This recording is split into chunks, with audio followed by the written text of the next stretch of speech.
private lenders get thrown into the world of hard money, right? Everybody throws like hard money lending is private lending. Those are two very different things. Private lending is truly somebody that we know that has their own money to lend. They're not, lending somebody else's money. If you're a real estate investor and are wondering how to raise and leverage private money to make more profit on every deal, then you're in the right place.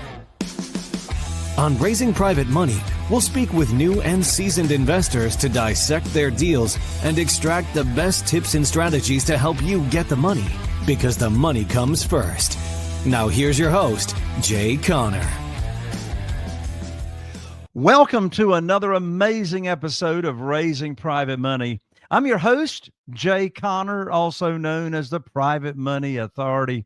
Well, this is the podcast where we talk about raising private money. How do you raise private money for your real estate deals without ever asking for money? Well, I've got a friend and fellow private money raiser joining me here on today's podcast, and a little bit about his background, and then we're going to dive in, and you're going to learn how he also raises private money for his single family deals. Well, his real estate investing career actually goes back to 2017. He and his wife do this together. They've actually closed over 400 off-market properties. That means they didn't rely on the multiple listing service.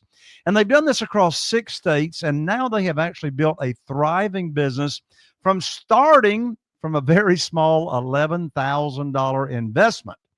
Well, throughout the journey since 2017, my guest and his wife, they have learned how to balance their real estate investing and their endeavors with full-time jobs and the responsibility of blending a family of 5 kids. So, hey, if you've got a day job, you want to be doing real estate investing, you got a bunch of kids, you want to learn how to actually bring balance to your life, you do not want to miss this episode. My friend and his wife, they have abundant time freedom. Question, are you looking for freedom? Time freedom in your life. Well, this freedom has allowed them to travel, live the life they dreamed of, and they actually work wherever and whenever they want to. In just a moment, you're going to meet my dear friend and guest, Jeremy Beland, right after this.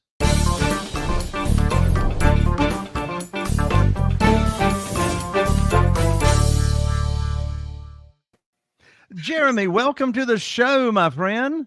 Hey, Jay, thanks for having me today. It's a great honor and privilege to be on your show. I'm really excited because I love private money and private lending. It has been a game changer in my life. I'm super excited to talk to you about it today. Man, I'm so glad you could come on, because this is the show where we talk about raising private money for our real estate deals, particularly single family houses on this show. And you and I met, my lands, all the way back in 2018, and your business has just exploded since then. When I met you, Jeremy, you were wholesaling, and I know you still wholesale today, got a lot of wholesaling. But thanks to private money, you can now stay in any deal that you want to without having to wholesale it out. And what I've observed over the years, Jeremy, is a real estate investor will start investing. They'll be in business for a while. And then something happens in their business.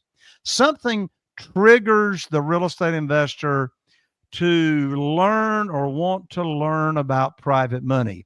Share with the audience your private money story and how it is you got involved in raising private money and why.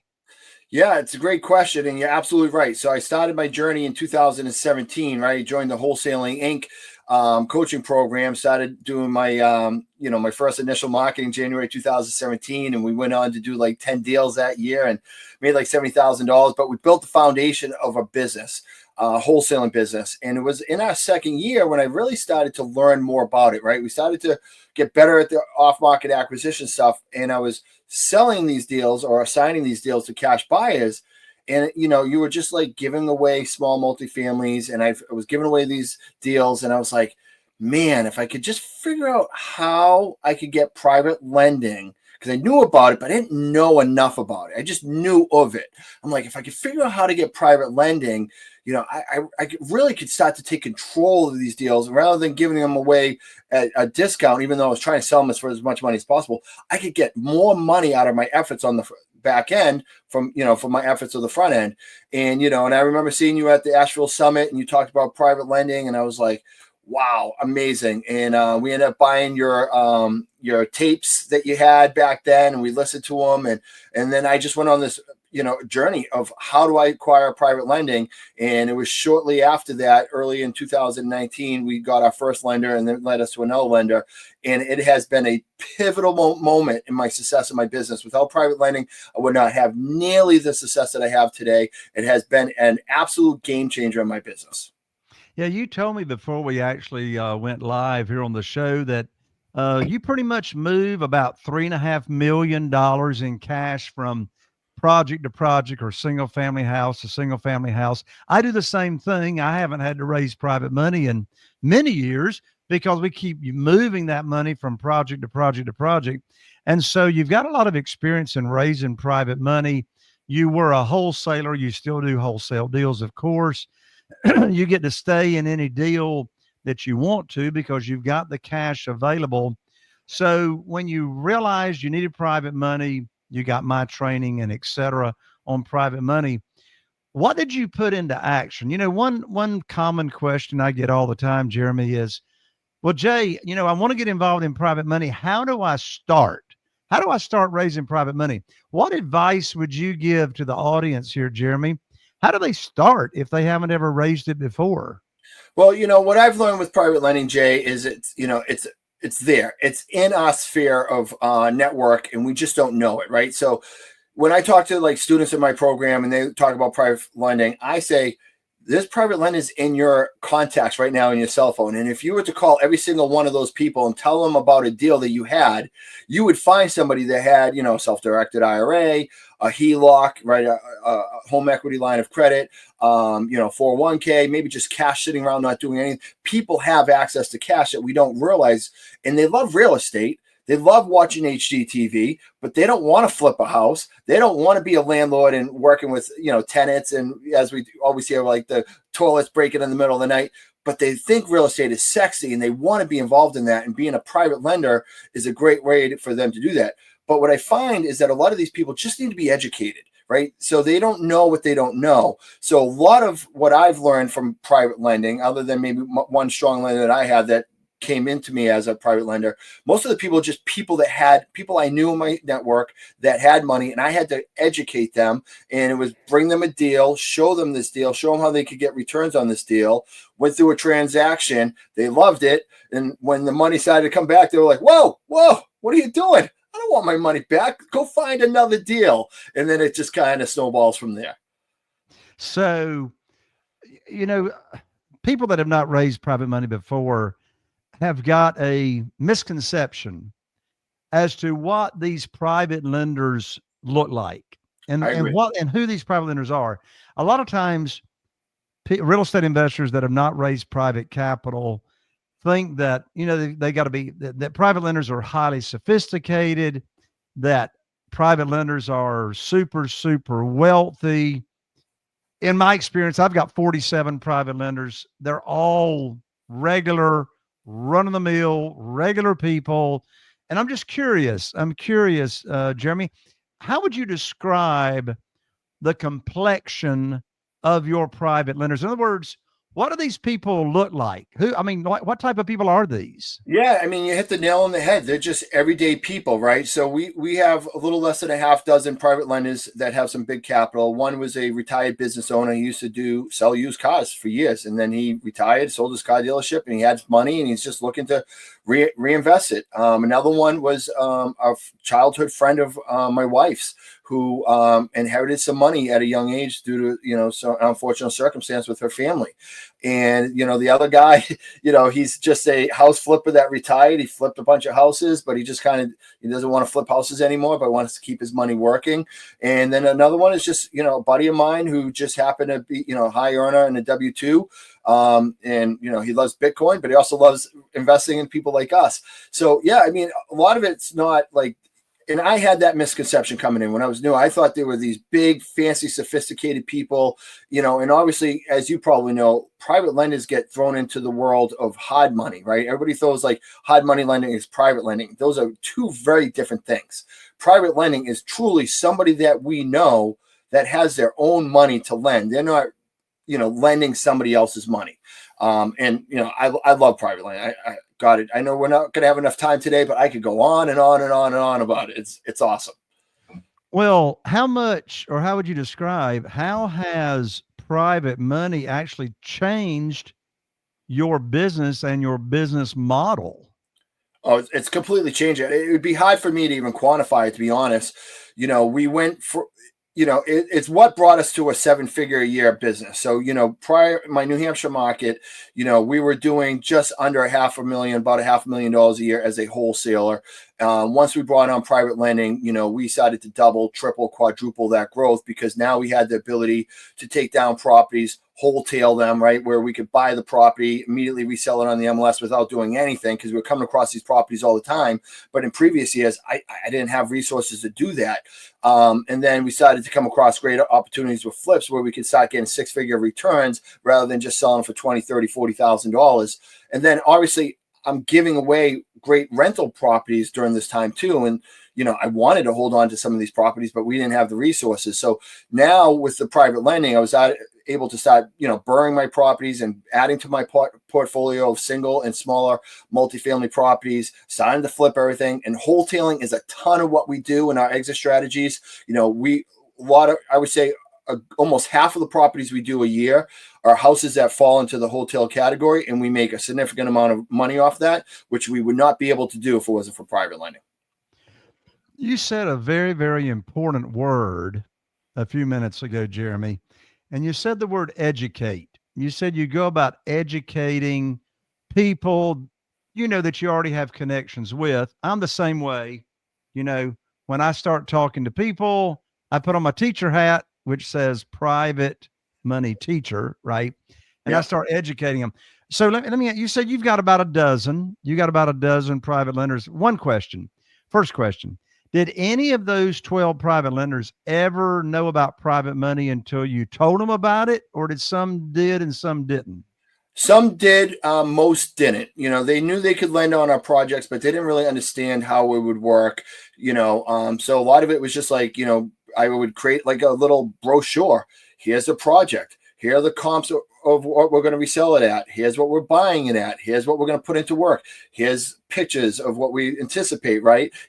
Or show them previous properties that we did. Here's a scope of work. So we'd walk them through the whole thing and say, we need X. If you give us X after we're done the project, you're going to get paid Y. Here's your returns.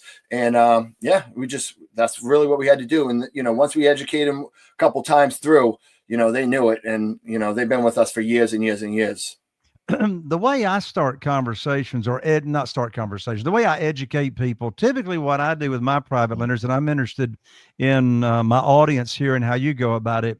Typically, I will teach the program, the opportunity, either one-on-one at Starbucks or at a private lender luncheon where I invite people to come learn about it. And once they tell me how much they've got, how much they're interested in, then I come back with them and have a deal for them to fund. How do you go about educating people, those dozen people? How did you go about educating them and starting conversations? Well, a few of them were in Starbucks and Dunkin' Donuts and things like that. And it was just like that. Like, we had an opportunity, I reached out to my network. I knew some people that had some money and, and I educated them to just say, here's the opportunity I have. I'd love to work with you. We had another person who, the retired car salesman, he went and took a private lender conference or something one weekend and learned how to be a private lender. And he was referred to me from a friend. And then the childhood friend she was really fascinated by investing. And, she saw what we were doing. Because one thing I would say is when you're wholesaling and you're getting started, we used to always promote on social media all the houses we put under contract and close. So people would constantly be seeing all these deals we were doing all the time, which added a lot of credibility and validity to what we were doing. So, that comfort was already there with us. And I will say, as much as people lend on the deal, they more lend with the person. So if they get to know you, like you, and trust you, those are going to be the people who are your best lenders. Well, Jeremy, you just shared something that I want to unpack and really highlight.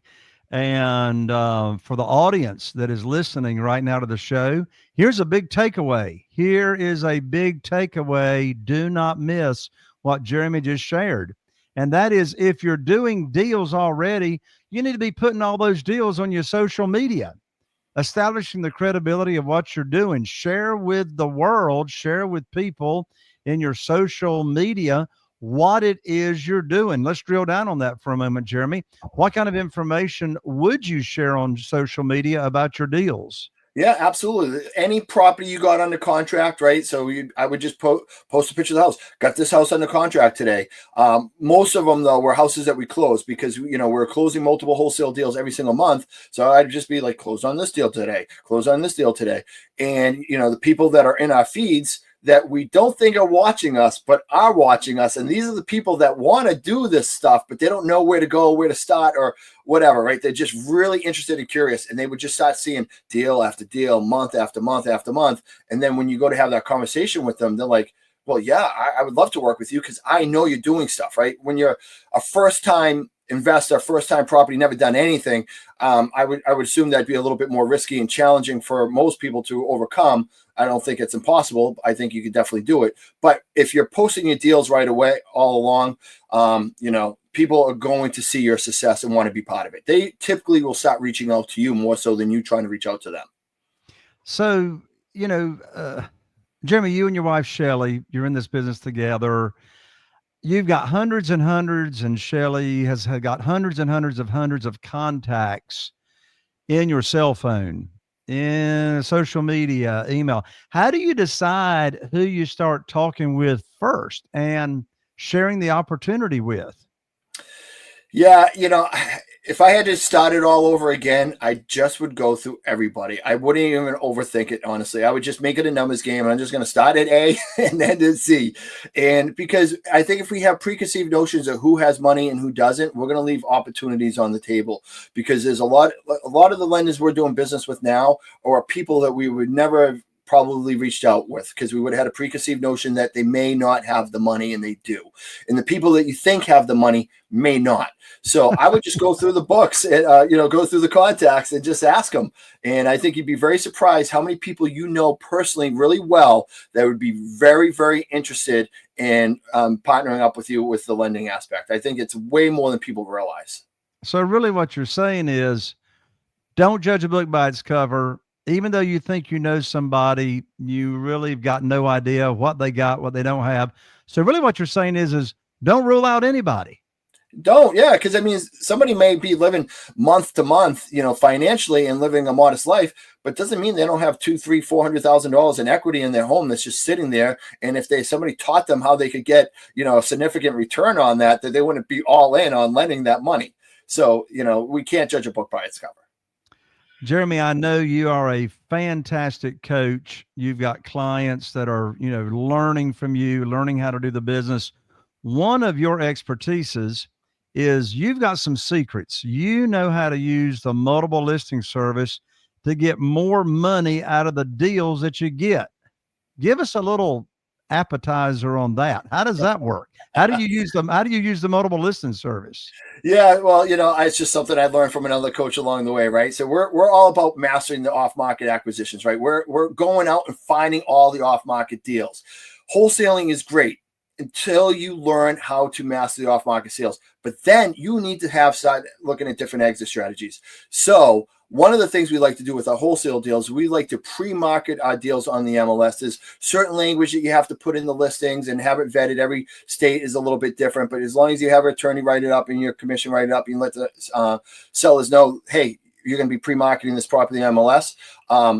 It's a game changer. We went from $20,000 an assignment back when we started doing to $35,000 an assignment pretty much overnight. But it doesn't stop there. I'm passionate about off-market acquisitions. I'm passionate about dispositions. And one of the big components, Jay, for us is teaching our students how to take private lending from the acquisition, private lending to disposition, because we're going to work really hard to acquire all these off-market deals. As you get really good at it, you're doing yourself a disservice if you're not trying to capitalize out of each deal with as much ROI as possible. And that really should be your goal in the long run. Last question, Jeremy. And for everybody that's tuning in and listening, do not miss Jeremy's answer to this question because it's going to put a lot of money in your pocket. Here's the question. What is it that makes you so good? What's the strategy? What that makes you so good, efficient, and consistent at acquiring so many off-market deals? It's really just mastering the art of off-market acquisition sales, right? Everybody thinks they're really good at sales, and they probably are. But working with sellers that are distressed, emotional, and irrational, and all these things, it's a very different situation than selling retail or business to business. So we have mastered the art of acquisition sales and communications. We work with Dan Toback, the great Dan Toback, in our coaching program, and with his tutelage under Tom Kroll and Todd Toback for all those years. With our knowledge, we came together and we put together this sales curriculum, and we teach our students over a year how to get better at taking leads and converting them to deals that close. We're all about conversion and getting you better on that. And then we teach you the dispositions and how to connect with people like you, Jay, and start raising private money to really get you wealthy. Well, that's for sure, Jeremy. I mean, without conversions, there's no business. What's the best way, Jeremy, for my listeners and viewers to connect with you and learn how to convert more deals? Thanks for asking, Jay. The best thing they can do is just go to reifreedom.com/top sales. That is a freebie for you guys. That's our top 5 sales techniques to acquire more deals, bigger deals with less cancellations. Start implementing this into your business today. I guarantee you see a significant increase in revenue in the next 12 months. So that is your free PDF ebook just for you guys. I hope you study it, implement it, practice it, and go. Other than that, you can find me on Instagram, REI Freedom Coach, and I'm on LinkedIn as well. And it's not going to be here as well, but you can find me on Facebook. I'm everywhere. Just Jeremy Beland. Find me everywhere. Jeremy, thank you so much for joining us here. Again, that free gift, I don't want our audience to miss out on that. That's www.reifreedom.com/top sales for the free gift. Jeremy, thank you so much. God bless you. Thanks, Jay. Appreciate it. And thank you for tuning in here to another amazing episode of Raising Private Money. I'm Jay Conner, the Private Money Authority. And to ensure that we have more amazing guests joining us here on the show, be sure to like, share, subscribe. If you're following there on social media, be sure to follow me. If you're watching on YouTube, YouTubers, be sure to click that bell so you don't miss out on the upcoming amazing episodes. I'll see you right here on the next episode of Raising Private Money. Are you feeling inspired by the knowledge you gained in this episode? Then head over to jconner.com/moneyguide. That's jconner.com/moneyguide. And download your free guide that shares 7 reasons why private money will skyrocket your real estate investing business right now. Again, that's jconner.com/moneyguide to get your free guide. We'll see you next time on Raising Private Money with Jay Conner.